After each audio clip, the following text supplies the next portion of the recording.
The following program is brought to you by Bruce Telecom.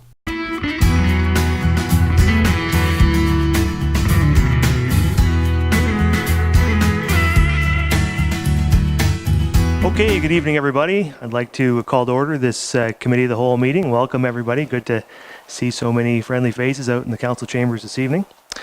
The first order is declarations of pecuniary interest, and I'll ask any member if they have any pecuniary interests they'd like to declare. Being none, of course, you can do so anytime if you need to. Next is additions and deletions. We don't have any of those this evening, so that moves us on to delegations, and we have 3 delegations this evening. And the first one is from OPG, right? So we have Fred Kuntz and Brad Ellsworth from OPG, and they're here to talk to us about their municipal update for council. Take it away, guys.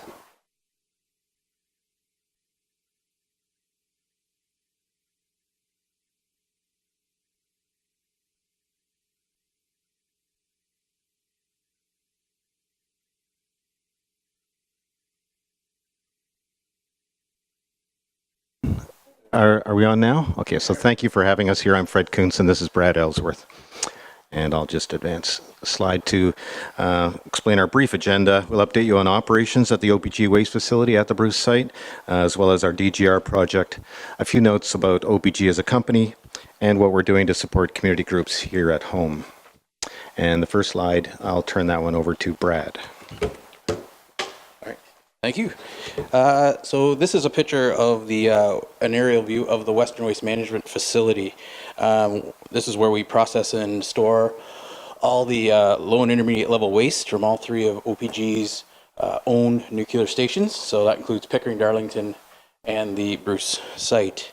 We also store used fuel at the site, but Bruce Power is fuel only. So this is the Darlington and Pickering used fuel is stored at their own facilities. So all this site is considered interim storage, so it is temporary until we can build the DGR going forward. So under our license renewal we obtained last year, we continue to build new buildings. So as you can see at the top of the picture there, we are currently planning to build 5 new storage buildings for low-level waste, and we also have plans in the middle of the slide there, to build a waste sorting and segmentation facility.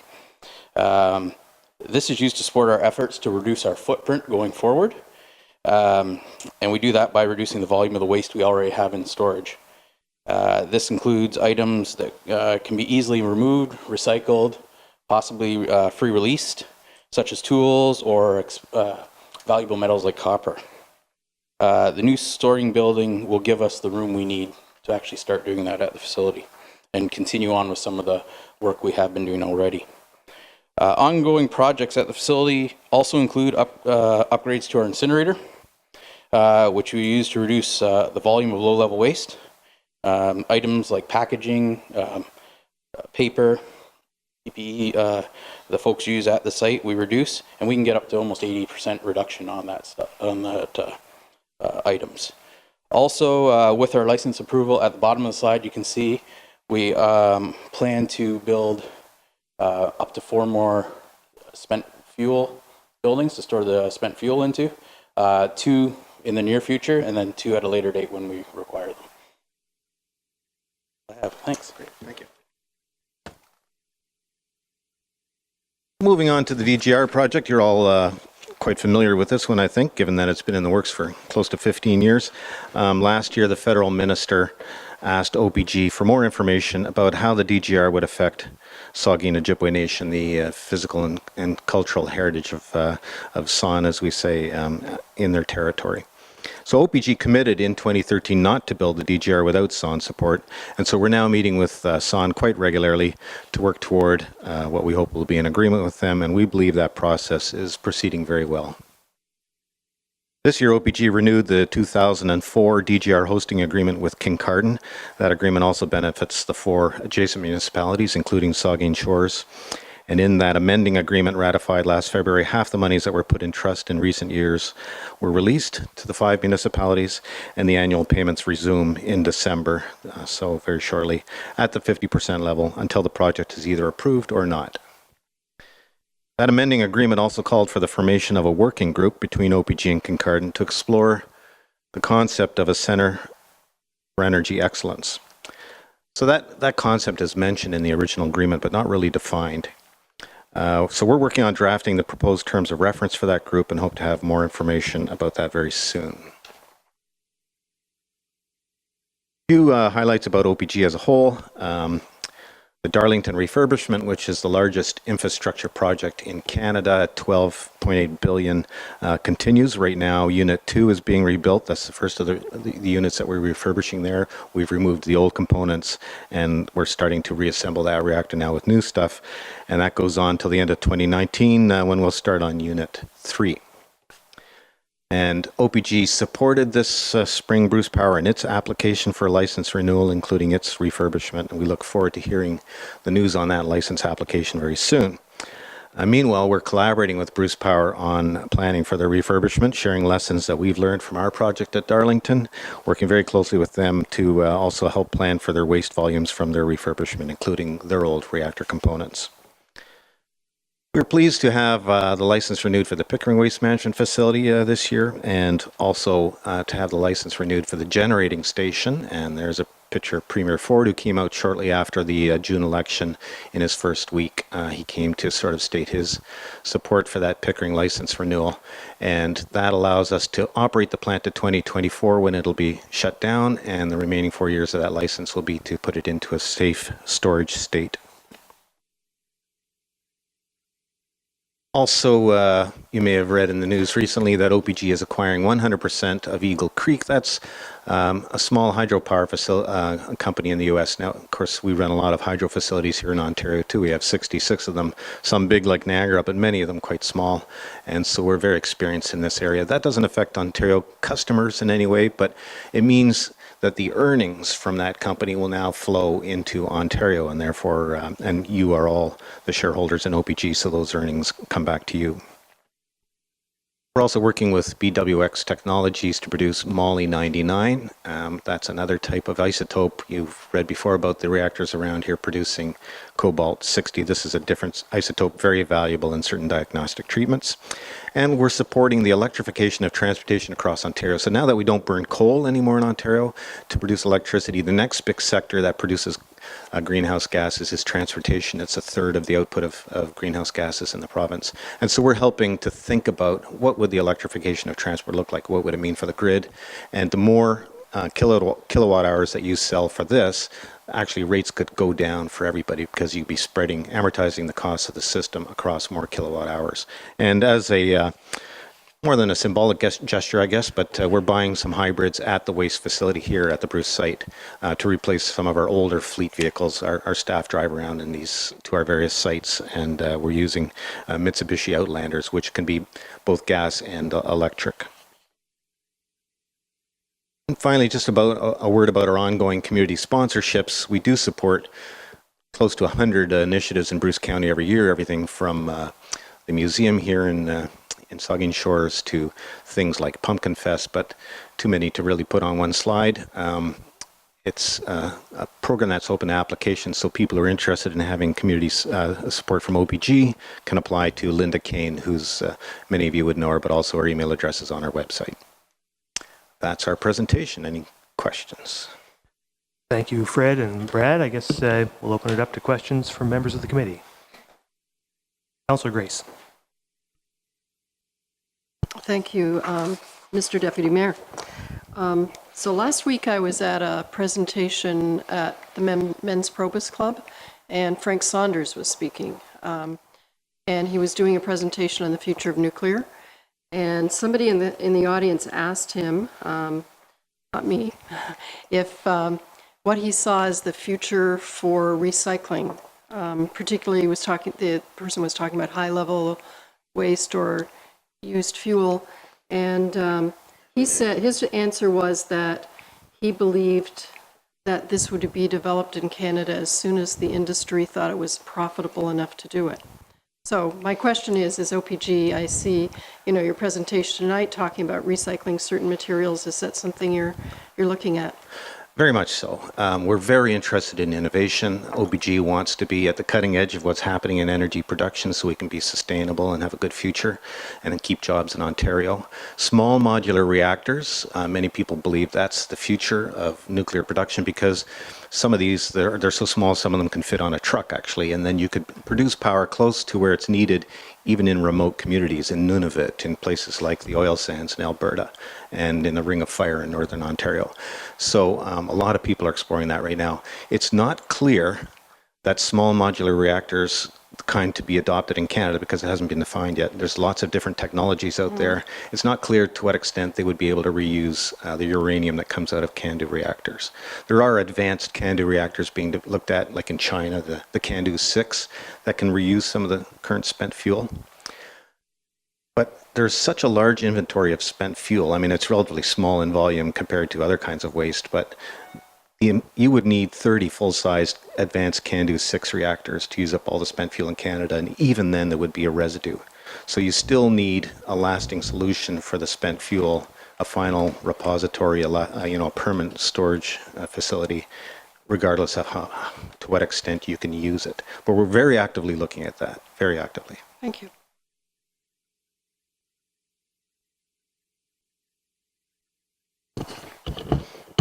Thank you, Mr. Deputy Mayor. And maybe my question is for Brad because he gave the presentation on the WRF. You said you're gonna build 2 or 5 new storage buildings and 2 new used fuel storage buildings immediately, and then plans for another 2. So does that mean to say that the current used storage buildings are essentially coming to their capacity? That's correct. So we currently have storage for approximately 2,000 dry storage containers on site in the used fuel facilities, and in roughly 2022 we will be filling those, and we need the first 2 to keep processing the fuel. Okay, so will these next 2 buildings have enough capacity to take roundabouts all the spent fuel that's currently on site? No, the 2 pools are getting rather No, full. the 2 buildings, no. 4 buildings, we need to go up to 4 eventually. We just need 2 immediately to keep going, and then go to 4. As it comes along. Correct. Okay, thanks. Anything further? Don't see anything else. Well, thank you very much, gentlemen. We really appreciate you coming in and giving us these regular updates, and we certainly look forward to seeing you again. Thank you. So that moves us on to our second delegation from, I guess, who do we have here? We don't have Brad Scott, so just Dave Mencher. Dave, on behalf of the Pumpkin Fest Committee, to give us your 2018 update. Welcome. Thank you very much. Coming up there, Stuffy? No? All right, Mr. Deputy Mayor, Council, members of the media, and members of the public. On behalf of the Pumpkin Fest Committee, I want to thank you for this opportunity to come and speak to you, to let you know about our plans for the 2018 Pumpkin Fest celebration, which the reality is just set in that that's just about 2 weeks away. For those of you who don't know me, my name is Dave Mencher, and I'm proud to say that I'm this year's Pumpkin Fest Committee Vice Chair. You're probably accustomed to receiving this report from Brad Scott, our committee chair, who's been doing the job, I think, for about 23 years, but he was unable to make it, so he asked me to step in, but he does send his regards. I'm joined by several other committee members, including our event coordinator, Joanne Robbins, and our logistics and vendor coordinator, aka Scarecrow, Connie Barker. And we also have committee members, Ron Knight, Pierre Danini, and not last but not least, my wife, Christine. All right, so this year's festival has taken place again in the downtown core. This is the 3rd year we do that, and it's in the area delineated in your packages, which you should have all received by now. We've now gained a few years' experience in addressing the concerns of residents regarding traffic and parking inconveniences, and we want to thank those affected in advance for their support and understanding as we strive to make this a fun-filled weekend for everyone, our locals and our visitors. So, what's in store for this year? Well, first, let's go with the staples. We have first the Bruce Power Way Off Arena, located in the Missionary Church. Some of you may already know this, some may not.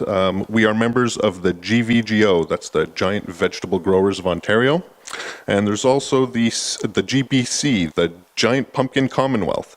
And they're the ones who hold the International Giant Pumpkin Competition, for which we are an official weighing venue. We're going to have growers from all around come try to bring the big one, and we're looking forward to seeing our site record of 2,000 pounds broken this year. Of course, we also have to remember the seed spitting competition. So everyone around here, I think in your packages, you should have gotten your practice seed. And I believe that the reigning champion from last year was the Vice Deputy Mayor from Brockton, so we're really counting on you guys to bring back the glory, bring it home. And for those who don't know, that's going to be taking place during our opening ceremonies at 10 o'clock on Saturday. I also want to announce this year that we have a feature vegetable, the cucumber. Now, I don't know, maybe you guys can help me out. When I was a kid, there was a huge scandal about the tomato.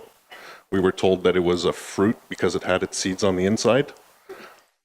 Last time I had a cucumber, I don't know. But anyway, we'll let the experts sort that one out for us. But anyway, anybody who's got a cucumber, I didn't want to put him on the spot, you know. Anyone who thinks they might have a contender is asked to bring it down, have it graded, and possibly find themselves a position on the podium. We're also looking for any other vegetables and such, large corn stalks, tallest sunflowers, large tomatoes, anything. If you've got a monster growing in your garden, bring it out. We've got prizes totaling around $20,000 up for grabs, so you don't want to miss your piece. The next major attraction, of course, to mention is the Cinderella's Carriage Car Show. That's brought to us by OLG again this year. We're pleased to also partner with the Grey Bruce Motorcycle Club, who will be presenting the Show and Shine motorcycle area. A new exhibit this year is the Mudders and Off-Road Motorsport Vehicles, and they're going to be showing off their babies out on Gustavus Street. You don't want to miss that. And of course, we can't forget the Corvette Corral. That's a perennial favorite. Some of the returning attractions this year include the Bruce Telecom Entertainment Tent, featuring, of course, our local talent, as well as Tim the Puppet Tamer, and too many more to mention, really. We're pleased to have Hatch Limited sponsor our homegrown pumpkin carver. That's Adam Martin, so we'll look forward to seeing what he does. And we also have the chainsaw carver returning to make some amazing creations. People find that spellbinding. Nickel Insurance has also sponsored Batman to come back to Port Elgin. We always feel safer when he's around, I know. And OPG, of course, is bringing back Mad Science to the environmental tent, which is sure to please all, young and old. So, Friday night, we're going to be starting off pretty much with the Oktoberfest at Pumpkin Fest. This is going to be a German food experience hosted at the Queen's, and then that evening is going to have the Lulu's Band performing from 9 till 12. Also, this year, thanks to a Celebrate Ontario grant, we're pleased to present the Practically Hip. They'll be performing on Saturday night, and some of you may remember them from the Rib Fest last year. Terrific band.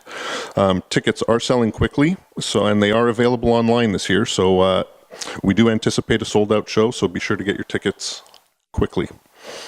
So, more items this year. We've got... on Saturday, once the pumpkins leave the stage at the Bruce Power Way Off Arena, we've got the Cornerstone Youth Group, and they'll be presenting a kids' pajama party with a ventriloquist puppet show. We're going to be showing a video. The kids will get some popcorn and get to do a craft. That's going to be from 6:30 to 8. We've also expanded the agricultural experience area set up in the Intac Agricultural Tent, and this is going to include some more animals, tractors, and lots of other fun. We've partnered with the Pig Board, for example. They're going to be bringing their Pigmobile, which has a sow and her piglets for kids to check out. That ought to be fun. And the Kin Club is also going to be hosting a chicken poop bingo. So come on out and try your luck and try not to laugh. Another special event this year that's being brought to us by the Saugeen Shores Fire Department, and I'm sure this is going to be a huge attraction. They're doing a Junior Fire Fit Challenge. So I'm sure most of you have seen a couple of years ago, Bruce Power hosted the Fire Fit Challenge locally. And well, that was something to see, so I'm really looking forward to see the kids do it. This is going to be staged in front of the station house on Emma Street. And we're going to see the young ones outfit in full firefighter gear. And they're going to have to navigate an obstacle course where they have to crawl through a culvert, they get to climb a ladder, they have to rescue a teddy bear, and even drag a fire hose. So it's going to be a lot of fun. Open to all kids. I think they just have to show up and sign up. So, I mean, I could go on. There's going to be lots going on, but I'll stop there. But you can see the committee has worked very hard to put on what promises to be a great event again this year, and we're looking forward to seeing all of you come on out and support the Pumpkin Fest 2018. Before I turn over for questions, I just want to provide some key information. Any information you're looking for Pumpkin Fest is available on our website. That's www.pumpkinfest.org.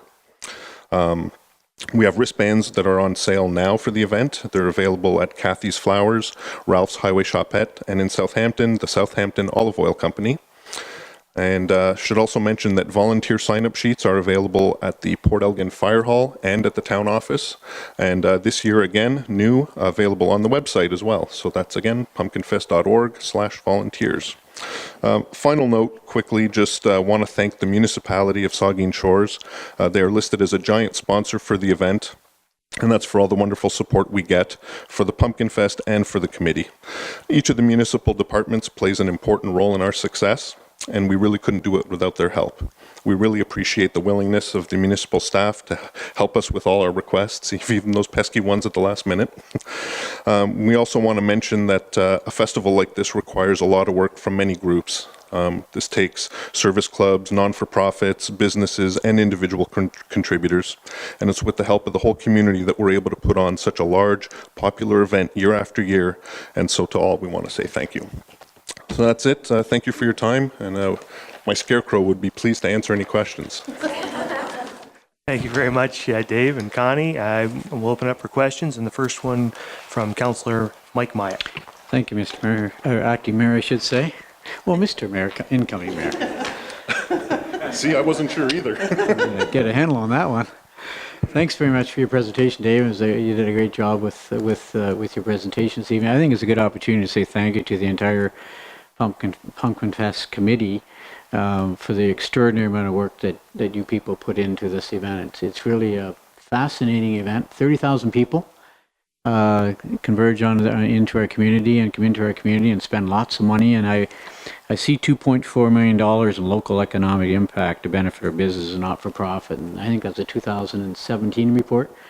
And that's an incredible amount of dollars that an infusion into our local economy. And I think it's just a testament to the great work that all of the volunteers do with perform with Pumpkin Fest, and also good to recognize Joanne Robbins here this evening, our newest addition to, well, not newest addition. She's our, of course, Pumpkin Fest coordinator, and did a great job with Tourism Chamber over the years. And so, new old, there you go. The one question I did have, Dave, I just wondering with, it's been this the third year now with moving it from the high school. Any regrets at all? Has it worked out great for you moving it down in the downtown area? I would say absolutely yes. Yeah, we've had great success. Yeah, it helps us delineate and control the flow. Absolutely. And, from what we've seen the last 3 years, it's the reason why we continue with it. It seems to be a successful formula. It was a great move. Okay, thanks again. Councillor Grace. Thank you, Mr. Deputy Mayor. Last year, I helped with the Way Off station, and that was fantastic. I mean, it was a great experience, really interesting. But one of the things I was really surprised by, I guess I shouldn't have been, was just the distance from which people travel. Could you just mention some of the places where people, some of the participants, like just generally speak, I know somebody came from Michigan, a couple of people from Quebec. I know that you have attract a wide range of people participating. We used to pull from a lot larger area, but now that there's more way-offs, we do get quite a delegation that comes from Quebec and definitely Michigan. And we have in the past had them fly pumpkins in from Newfoundland. And we have had people come from Italy. So it was newlyweds and they came for their honeymoon because they saw the giant pumpkins and wanted to be part of that. So we have pulled them in from all over the place. Thank God we've got Italians in town that speak the language because they were with them all week when they were here and it was fabulous. So we do get them internationally too. Councillor Dave Mayette. Thank you, Mr. Mayor Claim. I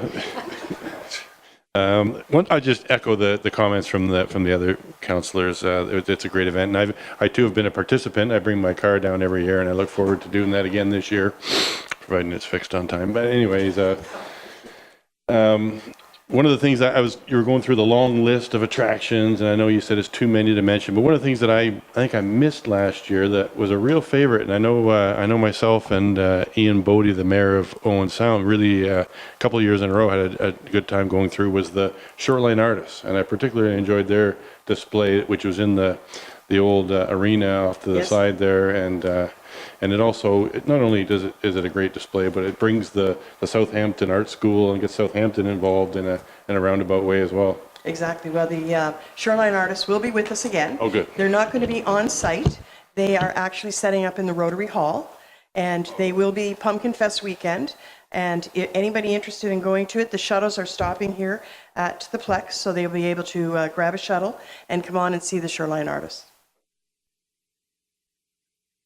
Any further questions or comments from members of the committee? Thank you guys very much. As a longtime Pumpkin Fest volunteer, I will certainly be there again this year weighing pumpkins. You can count on that. I will also remind the members of the committee that I will be spitting seeds, and this is an election year. And I'm not saying that how far you spit will determine how well you do, but may or may not. But I would encourage all members of council to be there and to join us in spitting seeds, because that's a really exciting and great event. And I sit on the Conservation Authority with the Deputy Mayor of Brockton, and I've seen him spit, and he can spit a great distance there. But I think we can beat him. Good job. Anyway, thank you very much, Thank you very much have a for good having evening. us. All right, and that moves us then on to the third delegation from Kathy McGurr and Deb. This is going to be a difficult last name for me. Sturdivant? Sturdivant, yeah. Sturdivant, okay.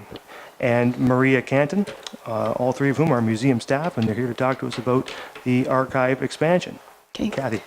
Thank you so much, Deputy Mayor Charbonneau, and thank you to Saugeen Shores Council.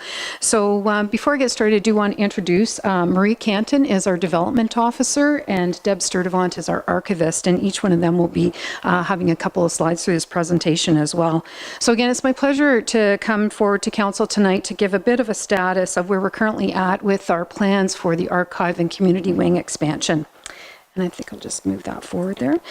So since reopening in 2005, the museum, the Bruce County Museum and Cultural Centre, has been a very active centre and serves as a community hub on a variety of levels.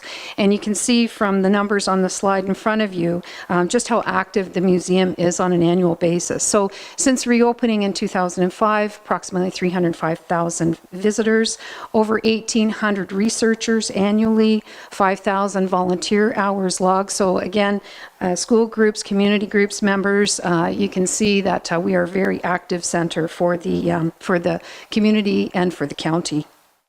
Whoops, I went too fast there.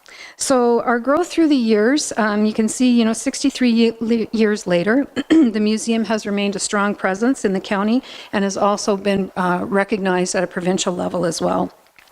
The museum has seen tremendous growth over the last 6 decades, with the first expansion, the Krug Wing expansion in 1976. Kind of fast forward to what we're at today in 2005, the expansion, the Welcome to the Future expansion, and then currently what we're looking at in the Archives and Community Wing expansion. So how did we get here? Well, back in 2015, we started with our strategic plan. And through the strategic plan, that was really where we identified the optimization, or one of the pillars was optimizing the use of space. So we knew we had some space issues to deal with, and the plan helped us to further identify that.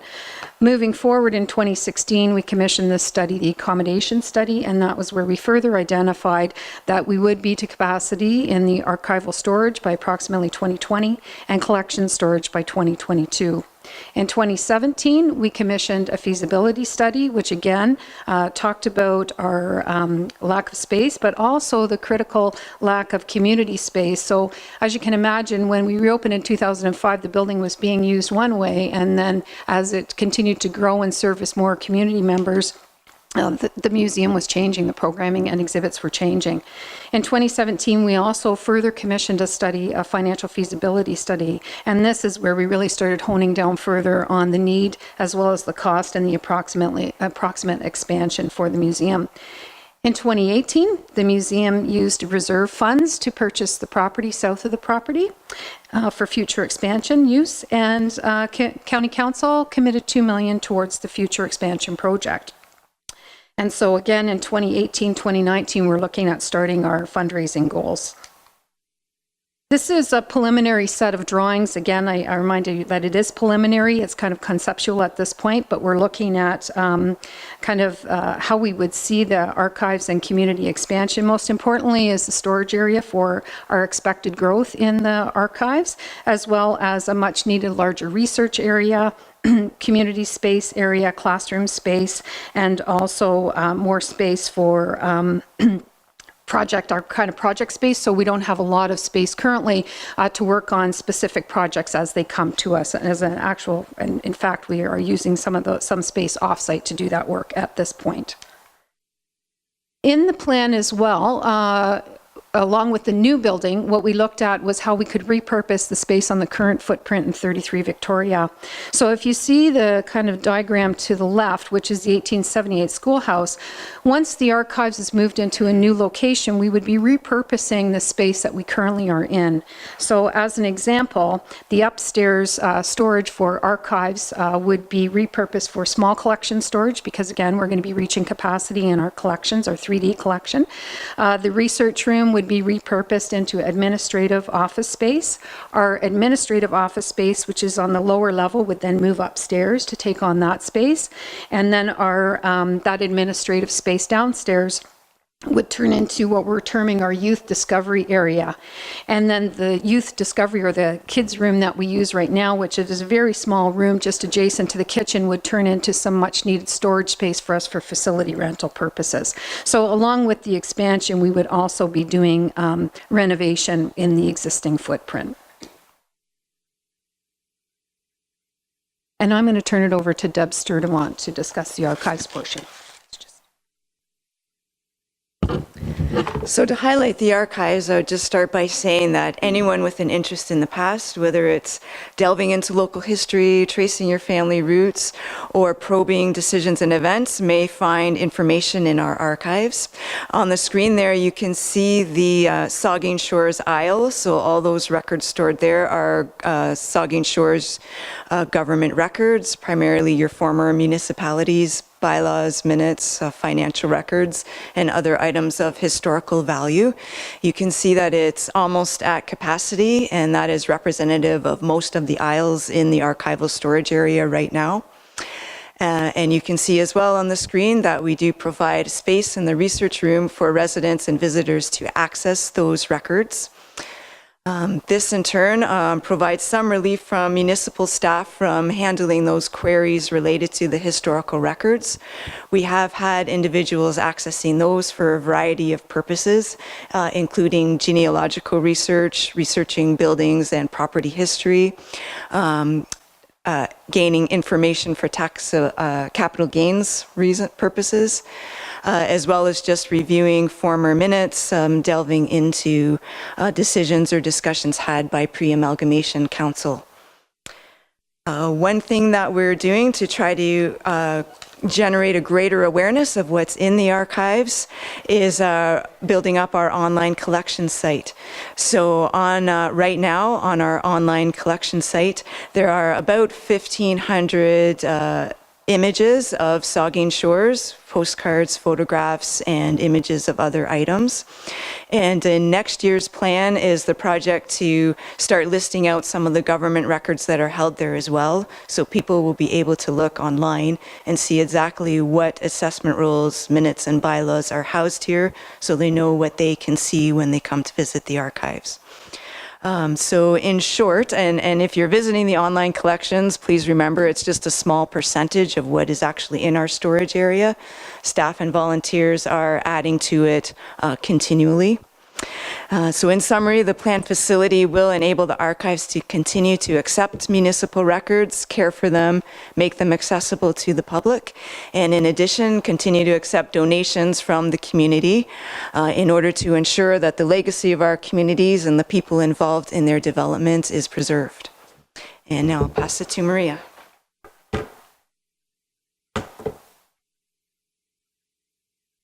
I'm going to speak a little bit about the new community spaces that are planned for the facility. In the last 2 years, the museum has experienced a 164% increase in facility rentals from groups and businesses across the county for events like meetings, hearings, lectures, social functions, and more. What this tells us is that there is absolutely a high demand and a high need for community space. Beyond doing our level best to accommodate all of the requests coming in to rent the facility, the museum also has dozens of its own events, workshops, courses, camps, and regular user groups to schedule to use the facility. And as you can see from the slide, we use every available space in the museum to meet the growing demands and not just the dedicated meeting rooms. As part of the planned expansion, there are approximately 2,600 square feet of new community space planned that would allow for everyone to gather in one central location. And now a little bit about the project cost. The Archives and Community Spaces expansion will cost $11.6 million. In July, Bruce County Council committed $2 million to this project, and tonight we are asking you to consider making history with us by taking the Municipal Pledge and making a commitment of $5,000 a year for a period of 5 years for a total commitment of $25,000. We are asking this of all 8 municipalities in Bruce County in hopes of raising $200,000 towards the museum's $11.6 million goal. As a commitment from Saugeen Shores would be a very strong show of support, both in the county and in the community, as well as to the other 8 municipalities.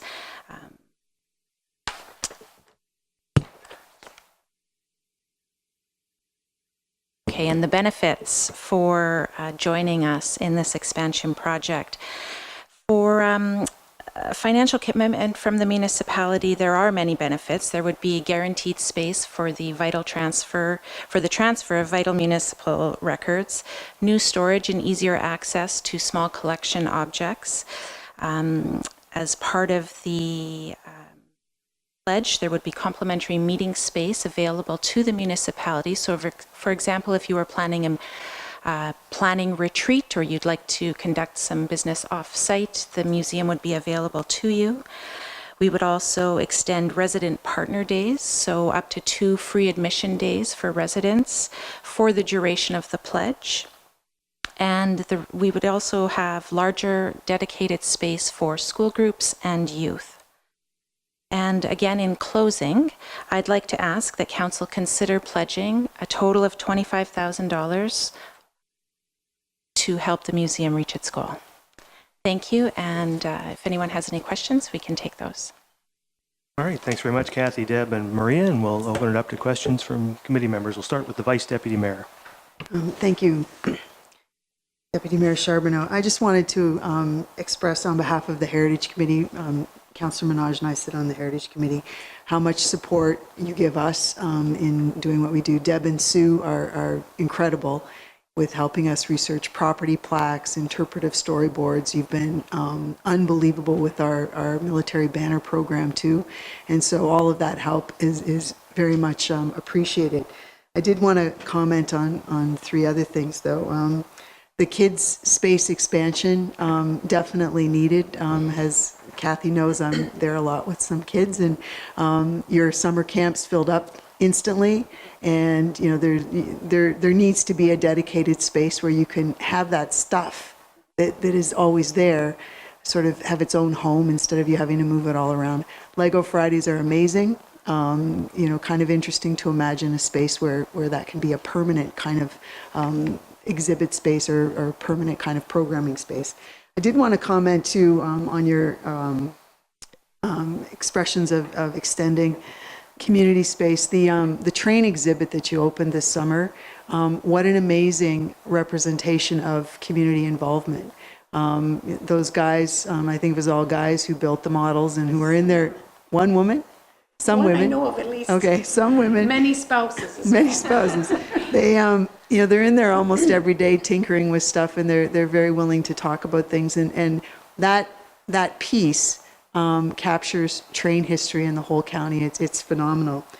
I also wanted you to take a moment and just say what the date is for the burlesque night. One of the most fun things, oh, you don't know? One of the most fun things to do at the museum is to go at night when you can be with the adults and have a drink. And I know that your theme for the one coming up is a burlesque night. So it's a great time to go to the museum if you've never been there before. But did want to start by saying the Heritage Committee very much appreciates what you do for us in the archives. Thank you for those comments, and we're extremely grateful and willing to help in any way that we can. I know that we're working on another plaque, actually, because I was just in touch with Tracy last week. So, and the burlesque night, I don't know off the top of my head, I think it's in October, but check the website, brucemuseum.ca, because there's lots of information on there, and all kinds of programs are on there as well. Good. Councillor Grace. Thank you, Mr. Deputy Mayor. I also want to express my appreciation for, well, lots of things at the museum, but I use the archives. I'm a amateur genealogist, and it's really fascinating, and everybody's been so helpful, whether it's pinpointing a particular modern crossroads where your ancestors' farm was, or looking at the tax rolls from 1858 in Southampton, and it's pretty exciting stuff, and thank you for taking care of it and being so generous with your piece. I did have a couple of questions, follow-up questions on the fundraising, because you mentioned 9.6 million in government grants. Is that something you have a specific idea what you're applying for there? Is that just what you're hoping for at this point? I think that was in the yeah, it would be that 9.6 is a combination. For example, that would include government funding, as in the $2 million from the county would also be included in that. And should all 8 municipalities sign on and pledge their commitment to the expansion, that those monies would also be included in it. And then as far as government grants go, we're looking at both federal and provincial grants to round out that. And then the $2 million in corporate commitments and donations, is that tied to the proposed institute, or is that a separate, the proposed Nuclear Innovation Institute, or is that a separate corporate commitment that you're working on? So, as you know, this council obviously knows that we're working on with Bruce Power in regards to looking further at the Nuclear Innovation Institute. So it's an interesting project, right? Because we're kind of in parallel and we're working together. So the hope is, I guess, you know, depending on which way things go, we would be maybe partnered with Bruce Power in the corporate ask, or we would be doing it independently. Okay, but depending on how things, $2 million that you mentioned is tied to that. Yes, it is. Okay, yeah. Thanks. So again, it just depends on how we're going about it, whether it's with the institute involved or on our own. Thank you. Councillor Mike Myatt. Thank you, Mr. Deputy Mayor, and thank you for your presentation, Kathy. And this question is for you, Kathy, actually, if I could. In your slide presentation, you talk about new spaces are vital for community, social, and cultural engagement. And you talk about 2,600 new square feet. So I have a couple questions there relating to that. Southampton Town Hall Restoration Committee, we're here about a year ago talking about $11.4 million presentation. That was twinning the library with the town hall. So it was a lot of projects tied into one. Was there consultation with the Southampton Town Hall Restoration Committee when you talk about adding more community space? Because there was community space tied into that proposal as well. Correct. And I'm just wondering if there was a meaningful dialogue between the Southampton Town Hall Restoration Committee and when your feasibility study was being carried out. Was there discussion? That was the first question. The second question I have is the 2,600 square feet. Is that a combination of several rooms, like for this cultural space, meeting space, or is it one big room? So there's two questions. Two questions. So the first question, yes, there was a stakeholder consultation and a member from the ad hoc committee for the Southampton Town Hall and Library project was part of that consultation. The second question, the 2,600 square feet is made up of a variety of spaces. So we looked at 2 classroom spaces as well as a community, we're calling it the Community Voices Gallery, as well as, again, the youth space, right? So the youth space is important to note that it just wouldn't be for, camps and things of that nature. It would also be used for all of our school programming. So really, it's a dedicated space for youth that could be used, for a variety of functions. Could be used for birthday parties for children, So again, every time we look at the space, we look at making sure that it's multifunctional, if you will, because right now, if you even have been at a meeting in the Bruce Gallery, as an example, sometimes we close off the Bruce Gallery to have meeting spaces in there. So we try to work the exhibits for those particular spaces so that they are multifaceted, so that we can use the space as much as possible and accommodate as many requests as we can. One quick follow-up question, Kathy. Do you know when will the fundraising campaign? It's a lot of money to raise in the community, and other projects on the horizon here in Saugeen Shores that may be heading into fundraising campaigns, we hope. And when do you see the camp? I know you've got the $2 million pledge from the county level. Correct. But the other 9 million and 9.2, I think it was. When do you see that heading into, getting into high gear? When do you see it really kicking off that campaign? How long is it going to take, do you figure? Well, again, we started with the $2 million commitment from County Council, which was critical in order for us to move the project forward. We are now on a roadshow to all of the municipal lower tiers, asking for commitment.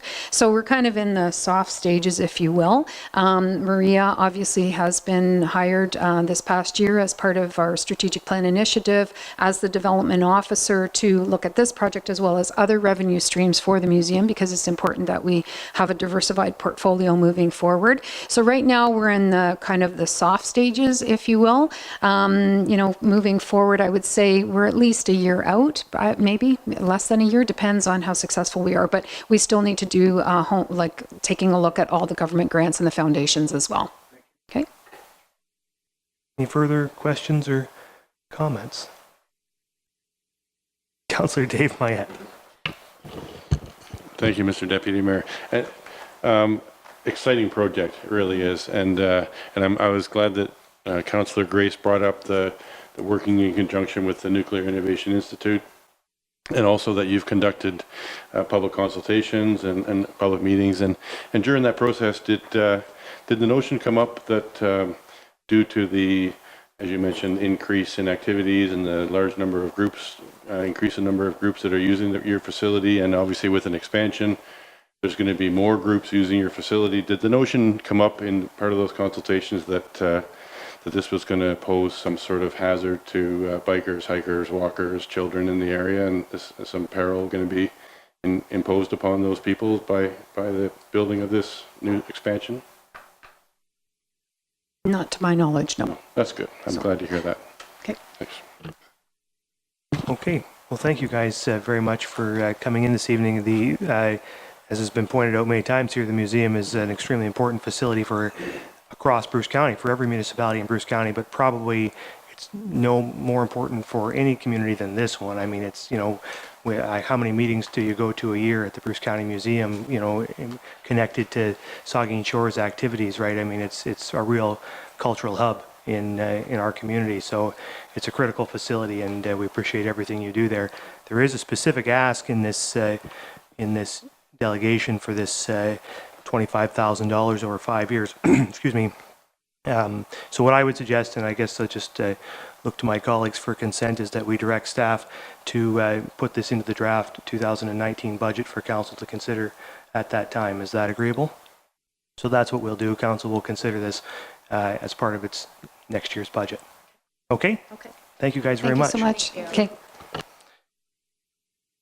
So that moves us way down in the agenda to 5.8, communications and petitions for information. Does anybody have comments on those? Councillor Manoj? No? That's next, yeah. Anything on those two? I don't see anything. So that moves us then on to adjournment. So can I get a motion? You do have one on one of those? Oh, sure. Okay. Councillor Manoj. Thank you, Mr. Deputy Mayor. Are you talking about the minutes or these? Next. The Accessibility and Recreation Committee minutes. Councillor Manoj. Thank you.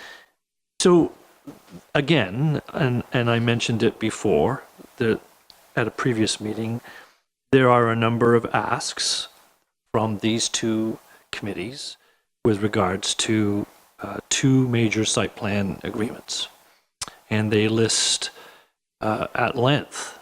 It's not a short list, it's a long list, including a very pointed motion that says we move that this be done. So some of it is seemingly for information, and some of it has more weight to it. So I remain a little confused and would like to get some clarity if we can. And what I asked for in the past was consideration that the site plan agreements have appendices attached to them, in that when our officers discuss with the developers information that comes from these committees or comes from council, that there be a ledger sheet that says, item 1, we discussed more bike racks, and the developer agreed, and more bike racks are going in. Or item 1, we discussed additional bike racks, and the developer disagreed, so they're not going in. And then option C is that we believe that going forward, our development agreements with these developers will include the requirement for these things. So we're not there yet. I don't believe we're there yet. And I think that in light of these two sets of minutes, we're seeing a number of very important, what the committees believe are very important additions to site plan agreement. And still they're coming before these very important lists of requests are coming before we even deliberate on some of these site plan agreements as to whether we wanted them included or excluded. And the answer at the last time I brought this up was that staff will make those decisions. And all I'm asking is, if that's the case, then I'd like to see them itemized in some kind of appendice list that says staff made those decisions with the developers and the following was completed. And if that's not the case, then I'm willing to bring forward a report with a seconder to try and move that staff make that the case, that we know what is being asked for and what is being decided to be included or excluded and the reasons why. So that's point number one, and I if we can have some discussion, that's fine. If not, then I will either wait for a staff email that says, or someone communicate with me that says, yes, we're going to try something new in the future. And if I don't hear it, I guess, before my term's up, then I'll try and float a policy change here at the council level, at the committee of the whole, to ask staff to do it, to to tell them that we want them to do it. The second point that I'd like to bring up is there is quite a few references to, and this is nitpicking, I guess, but there are references to Goderich Street needing a sidewalk on the south side. Well, there is no south side for Goderich Street, so I'll assume that they meant that it was the west side. And then there's another reference with the site plan agreement on the daycare and learning center that says consider moving the parking from the front of the building, which is on brackets on Goderich Street, to the back of the building. Well, I happen to know that development quite well. The front of the building is going to be facing the independent grocer, and the back of the building is between the back of the building and the Jehovah Witness Church area. So they're not going to put parking back there. So when we see these pieces of information, A, could we get them correct? And B, could we understand what they're trying to say? Because I don't understand what they're trying to say with put the parking at the back of the building. Because that's not where parking needs to be for a daycare center, in my opinion.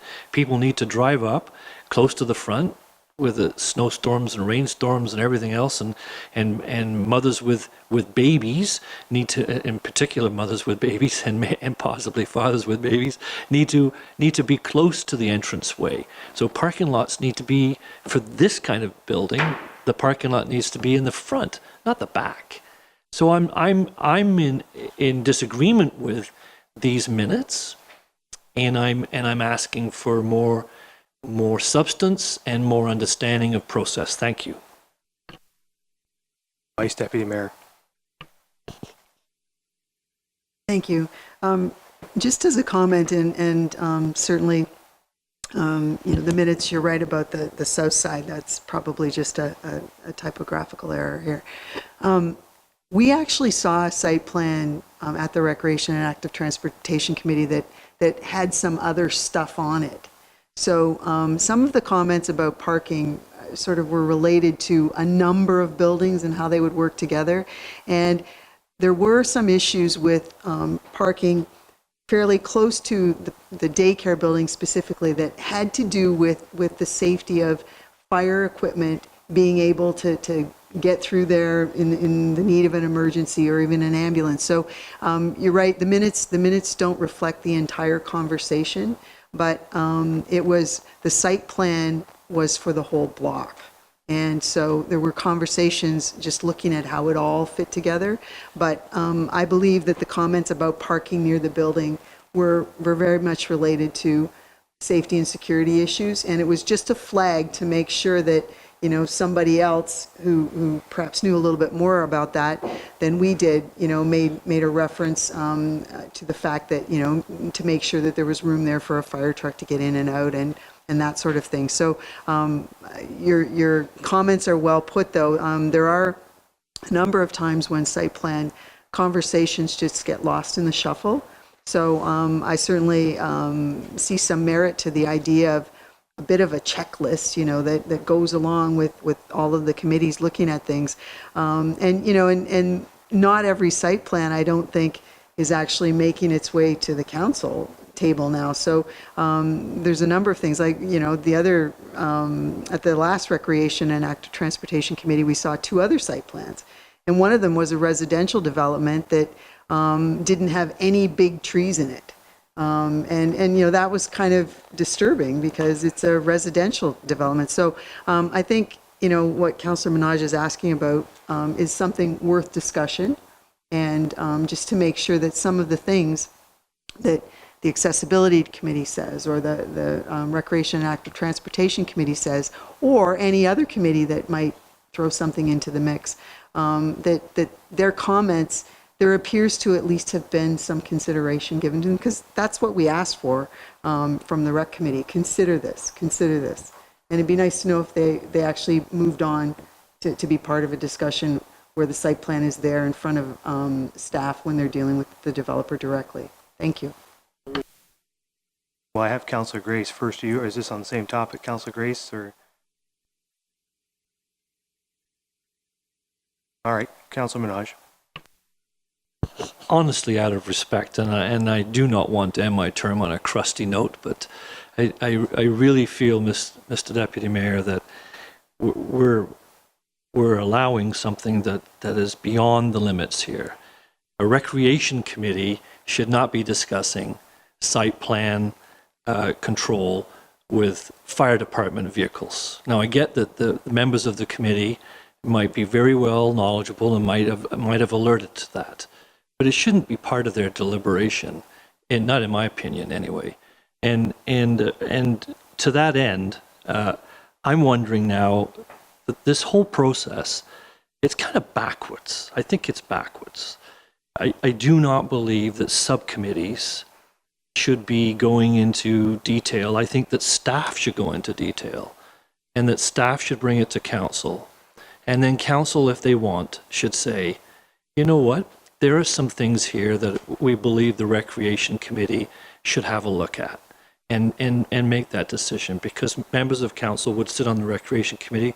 They might, the Vice Deputy Mayor might say, Mr. Mayor, could we please have that referred to the Recreation Committee for further look?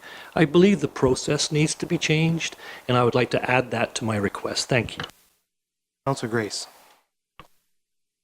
Thank you.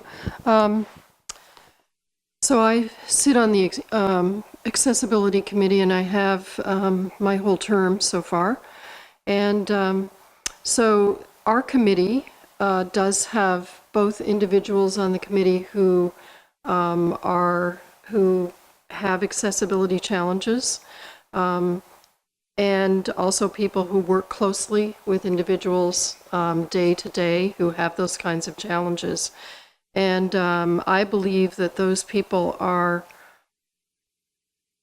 much more in tune with what people need in terms of their accessibility needs than what the legislation asks for.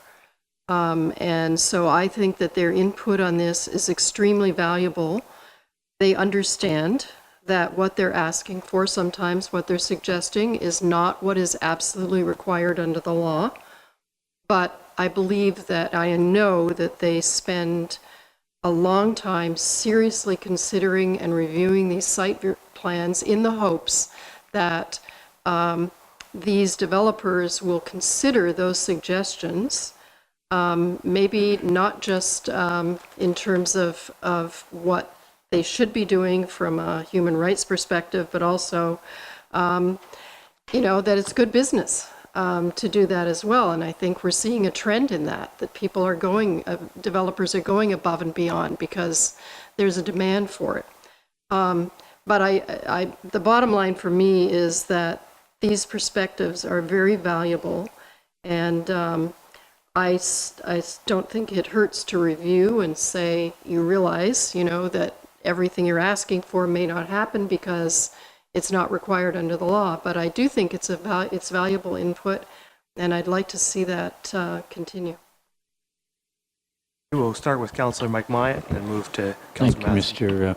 Deputy Mayor. And I think that who's ever elected in the with this upcoming election, that one of the first things I believe the new council should be considering is taking a look at the roles and responsibilities of committees, and you know, I think Councillor Manoj's comments are valid, and I think Councillor Grace's comments are quite valid too. So they're both valid, I believe, in some respects from each. But these are advisory committees. They have a right to advise. We've put the title on there, advisory, and so I think we need to pick their brains, and there's some very good people on our committees, and we give them you know, responsibilities in an advisory role. Let them do that. I think as far as site plan control, I think it's another whole question that we need to be discussing the new council in terms of where those responsibilities lie. Should they be sent back more to staff? You know, download that responsibility solely to staff from a site plan control standpoint to speed up the process. It's another point that needs to be thought out carefully with new council. I did want to talk a little bit about, if I could, the active transportation minutes, parks and playground report, and they talk about, and the committee did a lot of good work on this, by the way. There's Larry and our vice deputy mayor, and there's other subcommittees that have done a lot of good work. North Shore Park talks about 8 swings appear to be underutilized. I mean, I take my grandchildren down into that park and splash pad and playground area, and I hope that doesn't disappear. I'll argue that one strenuously if there's ever any discussion to remove that park. I don't think there's been discussion to that effect. I hope not. So I guess it probably is a question I would have of the chair of the advisory committee, or perhaps to our vice deputy mayor. Has there been any discussion about removing North Shore Park playground equipment?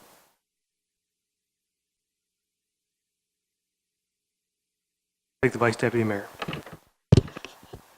The minutes are very abbreviated bits of a much longer presentation.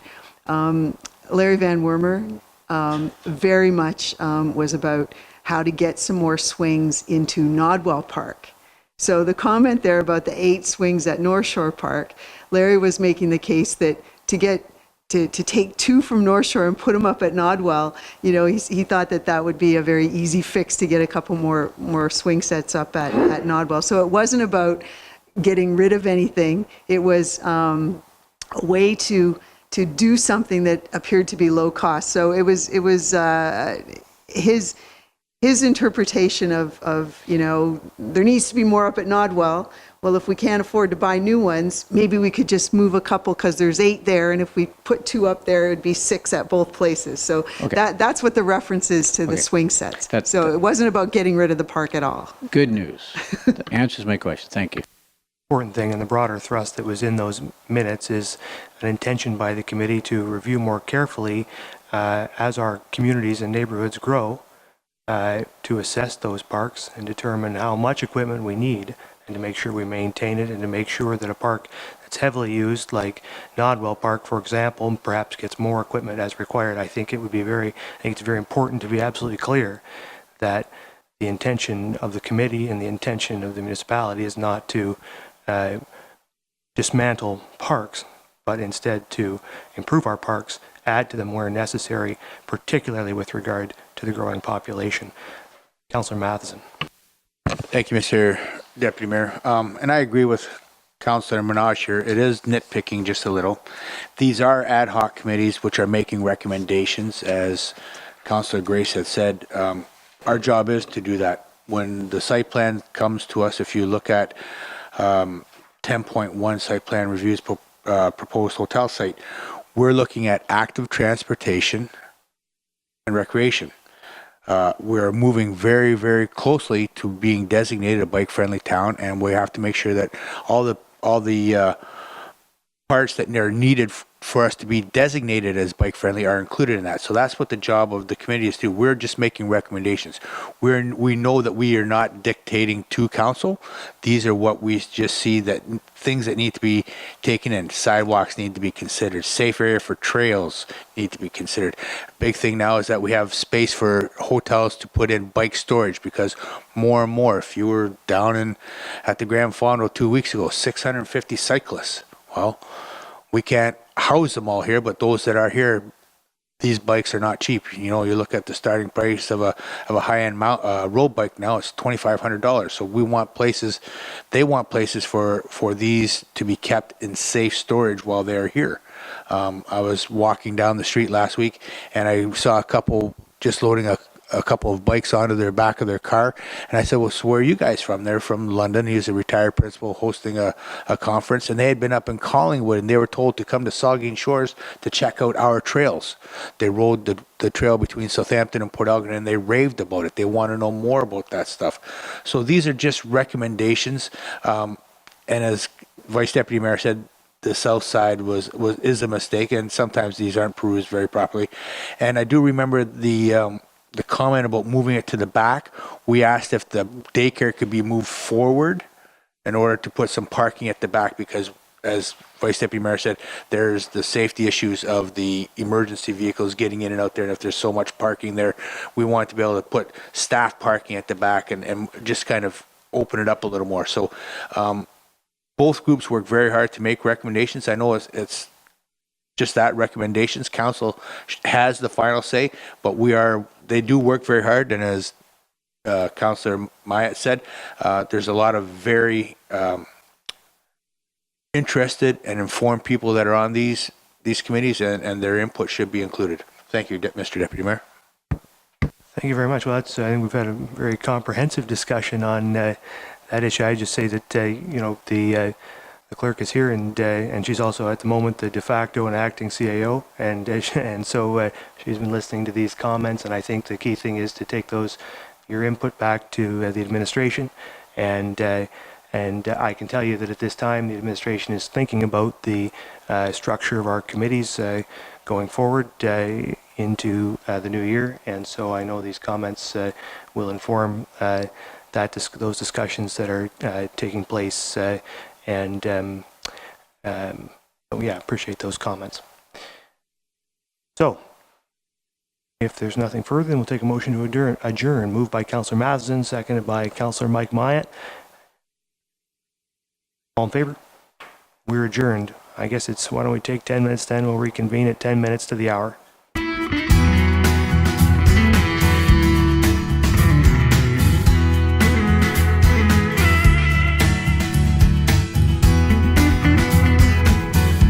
The preceding program was brought to you by Bruce Telecom.